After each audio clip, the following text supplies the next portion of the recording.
मिठियारी के करीब छंडन नहर इंतहाई हसास करार दे दी गई है। लोगों में खौफ हिरास पाया जाता है। नहर में कई मकामात पर शगाफ पड़ने से मकामी लोगों की नकल मकानी का सिलसिला जारी है।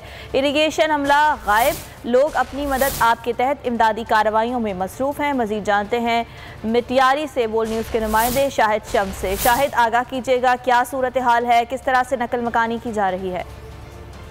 जी बिल्कुल, इस तरीके से पूरे सिंध में बारिशों ने तबाही मचाई है। उसी हवाले से डिस्ट्रिक्ट मिठियारी के जो बंद की पुश्तें हैं वो इंतहाई कमज़ोर होती जा रही हैं। यहाँ पर छंडन मोरी के करीब हम उडेरोलाल में मौजूद हैं, जहाँ पर बड़ी तादाद में लोग मौजूद हैं। यहाँ पर मुजाहिरीन मौजूद हैं, मुतासरीन मौजूद हैं। यहाँ पर बहुत छंडन मोरी का जो टूटने का खदशा बढ़ गया है। उसी हवाले से यहाँ पर मुकामी लोग यहाँ पर मौजूद हैं, उनसे पूछेंगे। सर, यहाँ पर छंडन मोरी के दहत जिसको कहते हैं वो बिल्कुल हसास है। यहाँ पर आप क्या समझते हैं, इरिगेशन का अमला है मौजूद है यहाँ पे इरिगेशन का कोई भी अमला मौजूद नहीं है। अपना एक्शन यहाँ पे आया था, कुछ देर के लिए अपने अहकामात दे के चला गया।